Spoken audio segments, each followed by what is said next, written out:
Vice Mayor Mercado, please. Sir, gusto ko lang hong mag-contribute. Unang-una, para lang ho makabalik si Atty. Abisado doon sa original na joint venture. Ang una po natin pag-uusap diyan, kung maaalala ninyo, number one, ayoko po yung masangla nung una. Pero dahil po ako Vice President lang, meron tayong Presidente, sinabayan po ako ng tawag, pare, abroad ako next week eh. Ikaw na pumirma. Anyway, may authority ka naman. Sir, paano ho yung provision do sa JB? Kung maaalala ho ni Atty. Pomperada, ilang beses kang nakipag-meeting sa mga abogado natin, ayaw ko yung provision na yun eh. Pero finally, ni-rule out ako ni Mayor Binay, pinayagan ko na rin. Pero ayaw kong i-transfer yung property sa inyo. Pumayag akong masangla. Bakit? Ang protection ko sa Boy Scout, simple eh. Worst comes to worst na yan eh, ma-elite o ma-foreclose ng bangko. Ang bangko naman, sir, matalino eh. Ang bangko naman nagpapautang ng 60% lang maximum based on the value of the improvement and the land. So, protektado pa rin ang Boy Scout. Pero dun ho sa nagawang pag-amenda, bay talagang wala na ho kami hinahabol. Kaya ho ako nagpunta rito at naghahain ako ng reklamo. Dahil sa ang sinasabi ko po, etong bagong board na to, hindi na pinroteksyonan ng Boy Scout. Pangatlo, andyan po sa joint venture natin, attorney, na tayo ay magkakaroon ng construction committee. Dahil noong panahong pirmahan yung JB, wala pa namang isinasubmit sa Alpala na Master Development Plan. Na sa original ho namin usapan, kaya dapat makita muna namin yung total Master Development Plan o yung kabuuan ng mangyayari. Pwede na ho kasi kaming mamili dun eh. Alin yung unit na gusto namin. Hindi naman ibig sabihin makukuha na. Pero ang importante, meron na ho kaming itinuturo na pag nayari yan, base dito sa planong ito ang mapupunta kay Boy Scout. Hindi ko rin ho tinututulan yung podium, yung convention center. Yun po ay talagang totoo. Ang simpleng usapan naman po doon, kunin natin yung total area ng convention center. Kunin natin yung total area ng 15% doon sa itatayong building. At ididak natin yung convention center. At saka natin ngayon piliin yung unit, yung parking space na sinasabi ni Atty. Ureta. Yun ho ang hindi na nagawa nung ako'y nawala na sa Boy Scout. Kaya yun ho ang sinasabi ko na napabayaan ito ng Boy Scout. At ang pinakamalaki hong reklamo ko, bakit ipinagbili? At ipinagbili sa papel pero wala naman hong hawak. Pangapat, di ho ba dapat nung ipagbili ninyo yung property natin na dating binalyuhan sa joint venture ng 600 million? Hindi ba dapat pina-appraise nyo muna kung ano na yung value ng ating property? Salamat po. Senator Osmeña. Attorney Abisado, ano po yung ang pangalan ng yung special committee na nag-negotiate sa Alphaland? Ayun pong management committee ng Boy Scouts of the Philippines po. Ano po? Management committee po. For this project. Management committee for the Malugay. property. Opo. How many meetings do you normally have? Every now and then po pagka nagkakaroon ng opportunity na they're here and we need to sit down. Nagmi-meeting po kami doon sa mismong construction area at ino-ocular po namin yung takbo ng construction. Okay. So, siyempre, to protect your back, nire-record naman ninyo yung pinopropose ng committee. Meron pong masasabi po ninyo, inapprove na ng committee yan, di ba? Opo, yung kung ano po yung napag-usapan namin. And so, then we report that to the board. You have minutes of those meetings? I hope they also have minutes kasi po pagka Mr. kami Abisado, nakikipag-usap. do you have minutes of those meetings? We have a summary of the points taken up during that meeting. A summary which is approved by all those who are present? Yes po. Okay. Would you submit that, please? I move that the committee subpoena all the minutes of the meeting and summaries undertaken by the management committee of the Boy Scouts for the Malugay property. The said documents are hereby subpoenaed, and Attorney Abisado, please comply. Thank you. We will comply, and we will submit those that we have recorded and the matters taken up during the meeting. Why? Are there meetings you have not recorded? When we meet lang po kasi, it is after the meeting that we write down the points raised and agreed upon during the meeting. So you do not have a committee secretary? That Wala is- po eh. Mahirap yan. You can invent something also later on, no? Wala po kaming Alright. secretary. Did the Boy Scouts hire a financial advisor when they undertook this project? Hindi po. So they took it upon themselves that they knew enough about the business to be able to protect the interests of the Boy Scouts. of the Philippines. We were really banking as well on the presentation made by Mr. Mercado, because at that time he was the one who negotiated this with Alpha Land. Mr. Mercado just stepped out. So wala ho kayong professional financial advisor Wala hanggang po. ngayon? Wala po. At that time, kung ano pong sasabihin ni Mr. Mercado, that's what the board also listened to. Okay. Can you tell us then, if you have no financial advisor, you have no professional advisor, paano mo alam na hindi kayo na-short-change dito sa deal na ito?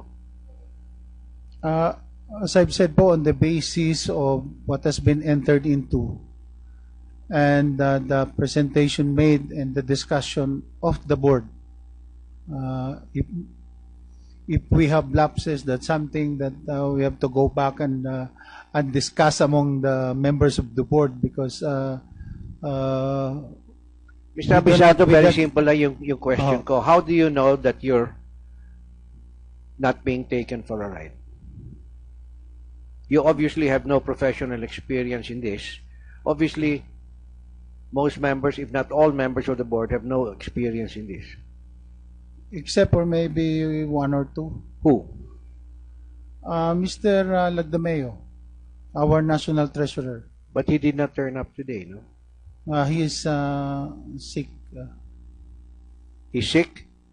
I think he has a letter sent to the committee.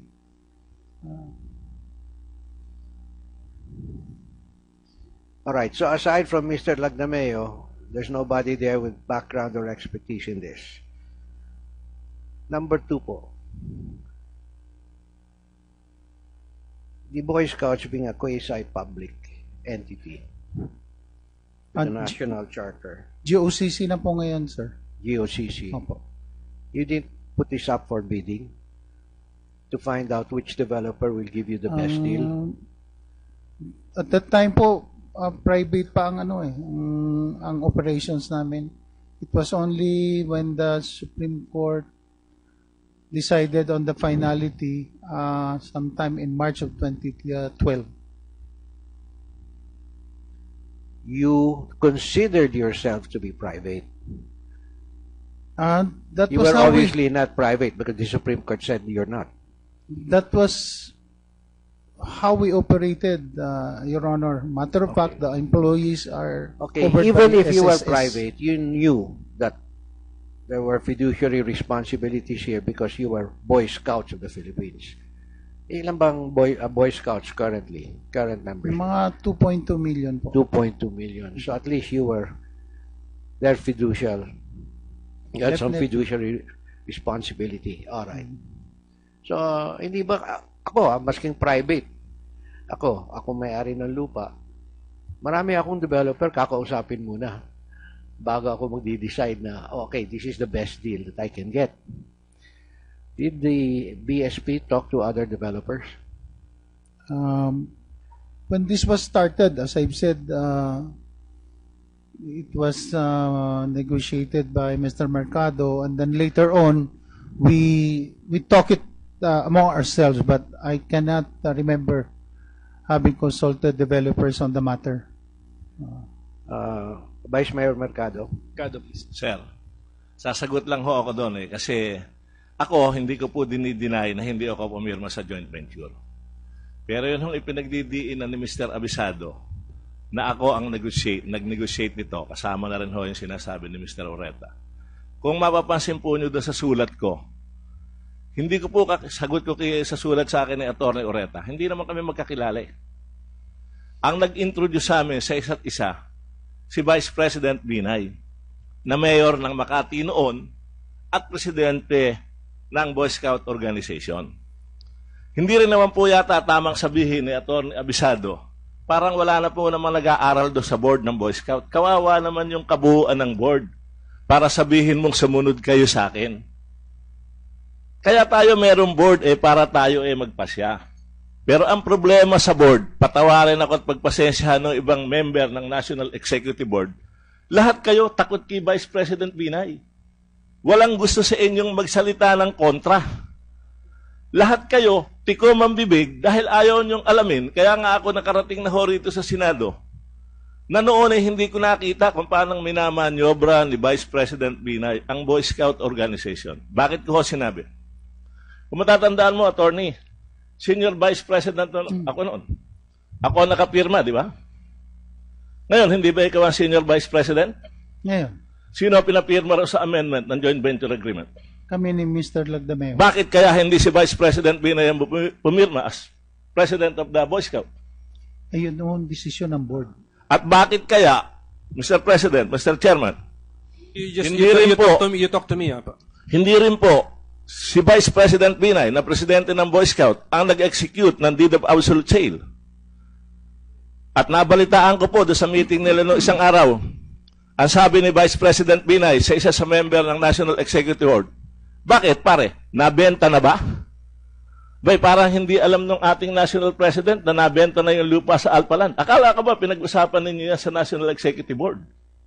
Bakit mukhang si Vice President Binay lang ang hindi nakakaalam na ito pong lupan to ay naibenta na sa Alpaland? At katakataka rin naman po, sir, mga senator, abay, dalawa lang ho ang sinasabi ni Senator Alan noon. Ano sinasabi ni Senator Alan nung transaction sa Makati na pinag-uusapan natin? Incompetent. At saka ano yung sinabi po niyo isa? May statement, in that relation lang, Mr. Chairman, may statement kasi isang Vice President. Sabi niya, dapat magsalita na si Chief PNP Purisima kasi nung ako ang nasa Makati, nung ako mayor, lahat ng ginagawa ng bata ko, alam ko. Yan po nasa lahat ng media. Kaya sabi ko noon, either alam niya at corrupt siya, or hindi niya alam at incompetent siya kasi right below his, yung radar niya, under his nose, nangyayari po ito. So for example, Mr. Abisado, kung malaman na may problema sa kontratang ito, aakuin niyo ba? Kasi kayo pumirma? Ito po'y board action ito eh. Kaya Bakit nga po, po, sino ba ho ang presidente po? Sino po ang presidente? Si Vice President Binay. Oh, hindi ba ho usually ang presidente ang pumipirma? Eh, Hindi ba ho sa kahit anong organisasyon, no? Wag sa Boy Scout. Ibabalik ko ho kay Vice Mercado, but yung pong sinasabi na let the record show that tuwing may transaction, ang Vice President nawawala at pinapapirma niya iba. Tuwing merong investigasyon, sa Pag-ibig, ipapadala niya iba. Sa Boy Scout, papadala niya iba. Doon sa nung panahon niya nagbidding doon sa mga building, iba padadala niya, iba papipirmahin. No? So, anyway, that's a fact naman, Vice Mayor, Chairman. Sir, nakatatawa lang ho ako kay Atty. Abisado yan. Kapag yung pirma niya, sinasabi niya, board decision. Kapag yung pinirmahan ko, ang sinasabi niya, pinirmahan ni Vice Mayor Mercado. Parehas lang ho kaming naging Senior Vice President ng Boy Scout. Dapat maninindigan tayo. Ako po, tinitindigan ko sa Senate hearing na ito. Ako po ang nakapirma sa original joint venture agreement. At doon ho sa pinirmahan kong yon, na dinelegate sa akin ni Vice President, tinitindigan ko po yon. At uulitin ko po, nilagyan ko po yan ng proteksyon. Bagaman at na-overrule ako nung aming national president doon sa hindi pwedeng isang laang lupa. Pero hindi ko po pinayagang ilipat kay Alpaland ang titulo ng lupa. Kaya yun ho ang tinatanong natin ngayon kay Atty. Abisado. Titindigan niya ba ngayon? Dahil siya ang nakapirma doon sa deed of absolute sale. Siya rin ang nakapirma doon sa amended joint venture agreement na kung ito ho ay mabaliwala ang share ng Boy Scout At siya na rin ang nagsasabing 2.2 million ang mga kabataang member ng Scout. Ano po kaya ang mangyayari sa kaprasong lupa na ito ng Boy Scout na inaasahan ng lahat ng Boy Scout organization sa buong Pilipinas? Yan po ang hinahanapan ko ng sagot, kaya po ako nagkain ng reklamo, Mr. Senator. Salamat po. Mr. Chairman, Yes, Attorney Abisado. the document speaks for itself. Kayo ba, Atty. Abisado, when you meet National Executive Board, may minutes kayo? Meron po. So, yung sinabi mong designation mo to sign, it should be reflected in the minutes. Opo. Ganun po yun? Opo. So, Kami pong dalawa ng National Treasurer yes, po. same Mr. Lagdameo, di ba? Opo. So, kung mahingi namin yung minutes, Opo. makikita po natin doon. We will submit it Mr. Chair. to the committee. Thank you, sir. Pwede ko ba lang tanungin, kung pagka-negosasyon, nawawala presidente, sa investigasyon, nawawala presidente, sa pagpapaliwanag sa board, nawawala presidente, kapag ka pirmahan, nawawala presidente, pero pag photo ops, nandun parati presidente, bakit may presidente pa ang Boy Scout? I cannot answer for him. Hindi, anong Sir silbi Senator. niya po sa inyo kung ayaw niyang bumitiw, siya na po ang president for life, pero yung pala wala siyang trabaho sa inyo. Sabi niyo, lahat kayo volunteer. Sa lahat po ng front page, pagkasama Boy Scout, sa lahat ng TV, kasama siya. Pero sa lahat ng pinag-uusapan natin, lahat dito nagsasabi, hindi naman po siya kasama. Si Vice Mayor lang ang nagsasabing, hindi, nandyan siya sa likod at siya nakikipag-deal. Di ba?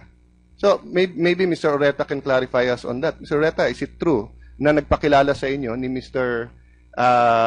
Vice Mayor Mercado ay si Vice President Binay? Opo. So, he's the one who put you together. Yes, sir. So, he chose your company to do this joint venture together. No, he did not. I approached him because he was the president of Boy Scouts. Okay. And we knew that the title, we found out that the property was owned by the Boy Scouts And he through did, Sime Darby. So I approached him because It's he a- was a friend of my brother. and it's a business opportunity. And we're businessmen, sir. Yes. And you're a businessman, it's a legitimate business opportunity. And what did he tell you? Kayo na mag-usap ni Vice Mayor Mercado. Yun po ang sabi niya sa akin. Binaba niya ako doon sa opisina ni Vice Mayor Mercado. Sabi niya, kayo na mag-usap. Okay. And you never ask him bakit siya. Hindi, sir. And everything na ninegotiate ni Vice Mayor Mercado, okay kay Vice President Binay. I don't know that, sir. Well, inokay ng board, inokay ng presidente. So obviously, he did not veto it, no? I'm not aware of that, Oh. sir. But all I know was that So, I Mr. was... Abisado, makikita nyo ngayon na nagsasabi ng totoo si Mr. Mercado na hindi siya ang lumapit sa Alpaland, hindi niya kilala ang Alpaland, at ang nagsabi sa kanya mag-negotiate ay si Vice President Binay. So again, I go to my question, bakit pa kayo may presidente kung ganun lang? Ano sagot niya parati pag pinaimbita dito sa hearing? Politika lang yan. So kaya lang ba kayo may presidente, pang-politika lang? It is for him to answer that.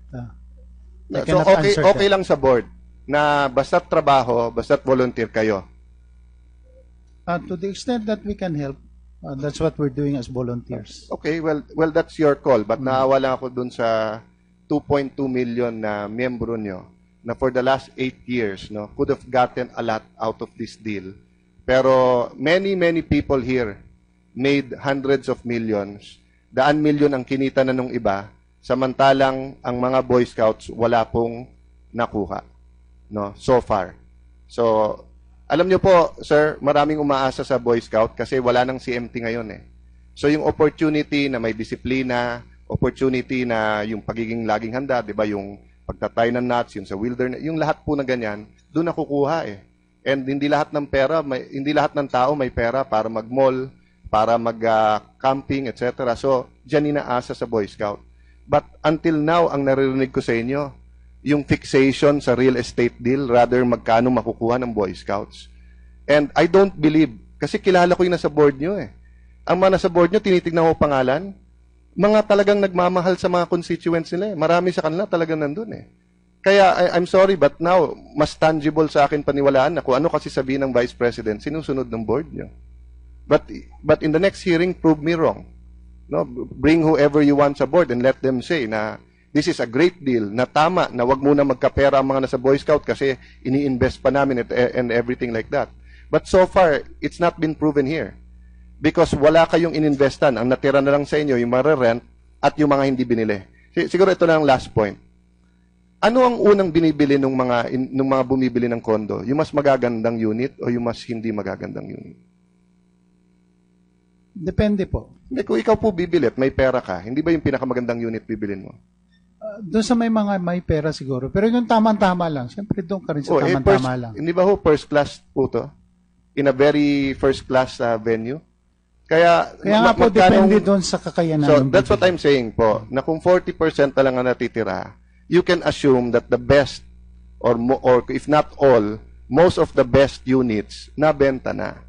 Kaya yung paulit-ulit po na sinasabi ng Boy Scouts na hindi nagmi-meeting pa kami, tinitignan pa namin kung ano the best, hindi po napabayaan po talaga. Ginagalang ko po yung sinasabi. Thank you Mr. Chair. Senator Osmeña, I have more questions.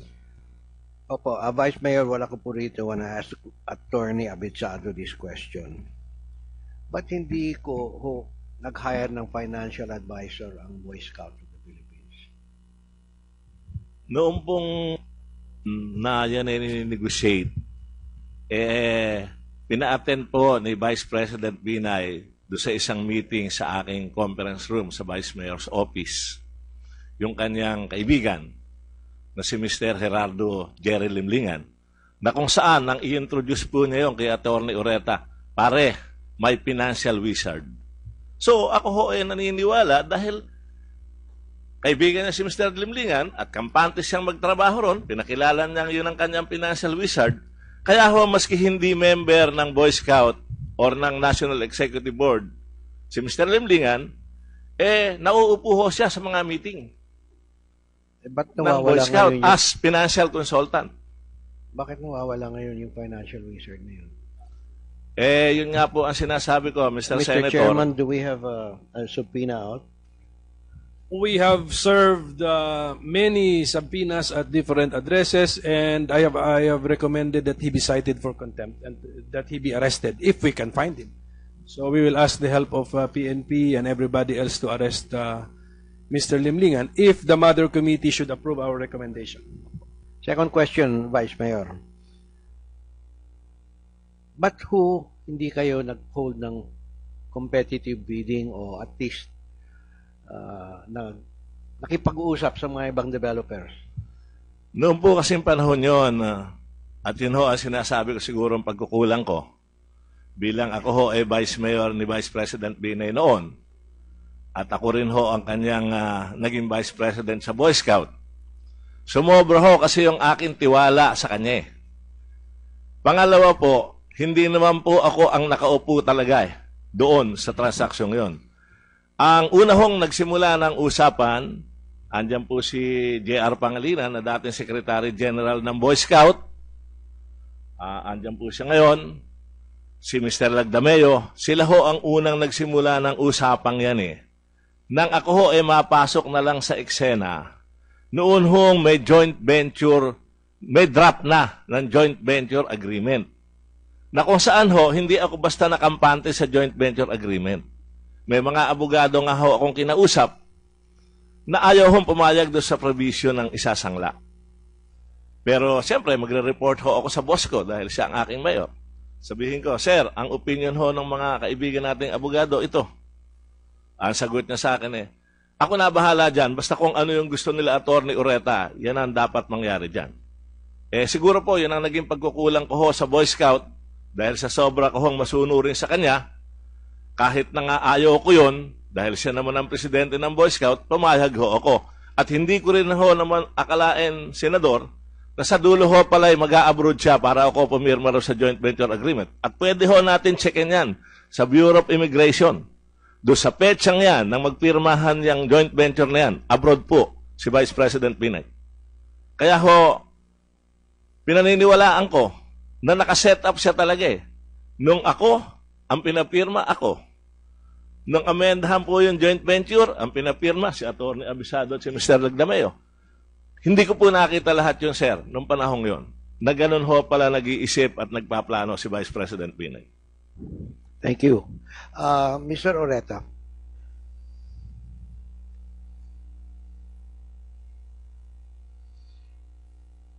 The joint venture agreement and the amendment thereto were for and in between the Boy Scouts of the Philippines at saka Silvertown Property Development Corp. Correct? Yes, sir. All right. Now, I understand that Silvertown Property Development Corp has either changed its name, but is now known as Alpha Land Development, Inc. No, sir. It's Alpha Land Makati Place, Inc. Alpha Land Makati Place, Inc. And they stepped into the shoes of Silvertown and, well, it's just a change of name. That's what you're saying.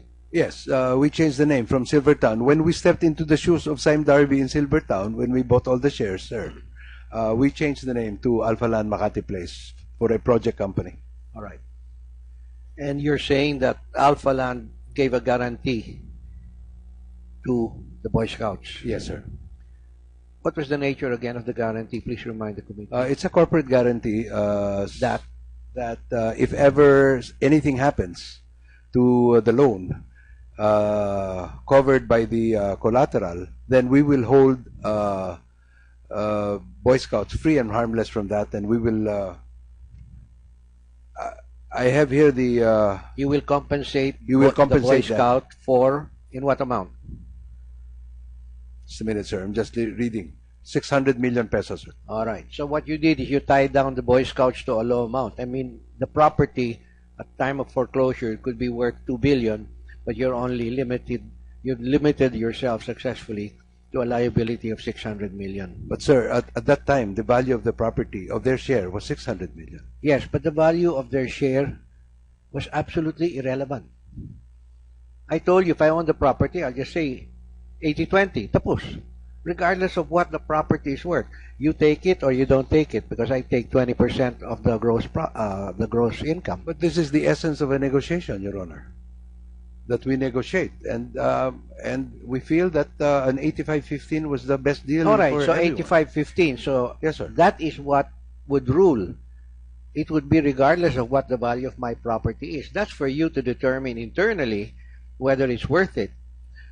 But externally, as far as I'm concerned, I get my 15, whatever your gross sales would be, Yes, sir. regardless of what the value of my property is. It's got nothing to do with the value of my property any longer. No, the point, Your Honor, please, is that the risk, the investment, the risk of the Boy Scouts is up to the value of their investment. Up to the value of their investment, which is 600 million. That is 600 million at the time you signed the contract. Yes, but sir. suppose the bank forecloses 5 years later. Okay. And so the property is foreclosed on, the property is sold for so many billions of pesos. Sasabihin mo sa Boy Scout, ito yung 600 mo. Ayun. Because at that time, Ang sarap naman nun. hindi, ang risk ko nila was 600 million. Why will we guarantee more than 600 No, million? sir, that is a continuing risk. It's not only 600 million. If they had sold it to you, all right, but they had not sold it to you. They signed a joint venture with you. So that's a continuing risk. As the prices go up, my share goes up. It's not limited to 600 million anymore. So the 600 million becomes irrelevant. You could put zero there, or you could put 1 trillion pesos. It's still irrelevant. I get 15%. So if you sell 10 billion pesos worth of properties, I get 1.5 billion pesos worth. Regardless of anong original. That's the mathematics of that. In any case, so the deal was between Silvertown and Boy Scouts. Now Silvertown has changed its name to Alpha Land Makati Place. Now the guarantee, the corporate guarantee comes from Alpha Land Corp. Yes. Alpha Land Corporation, sir. All right. May the committee have a copy of that guarantee, please? Yes, sir. That corporate guarantee. For now, Mr. President, Mr. Chairman, I'd like to suspend my questioning. At any rate, And I would like to thank all of the yes, resource persons here today for having come. we would not be able to finish this subject matter in one hearing. But I would like to take advantage of the presence of some UP Los Baños representatives. Can you tell us, please, what is your contribution to the Boy Scouts controversy or issue? Who will speak for the UPLB? before we suspend. Mr. Bantayan? Sino? Mr. Madlang Bayan, yes, please, sir. Your Honor, sir, In relation to Boy Scouts, ha? O, sige. Ano pong nangyari sa UPLB? ang BSP po ay merong contract of lease sa lupain ng UP, Los Baños. Louder, sir. Meron po silang contract. Meron pong contract of lease between BSP and UP Los Baños. Any issues arising from the contract of lease? Are you complaining about it? Wala naman, sir. So far, ang hiningi lang po ng office ay kung meron po kaming actions regarding Kasi po ito yung ang umabot kasi sa committee, kayo ay na-surprise that a renovation or supposed to be renovation of halls turned out to be a construction of a hotel. Tama ba yun o hindi? Tama po, sir. Kaya nga, ang bottom line is the construction of a hotel in your property did not have your consent. Is that the bottom line? From documents, sir, na nabasa ko, tama po, sir. Can you tell us what you came here to tell us, please? Oh, elaborate. Elaborate po. Kasi kayo po yung pinadala, no? Pinadala kayo ng UP Los Baños. Tama po, sir. Oh, can you tell us ano po yung nangyari rito?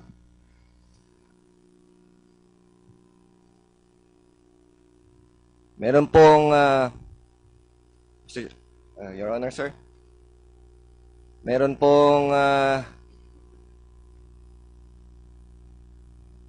pong tumubong hotel doon po sa leased land sa UP Los Baños.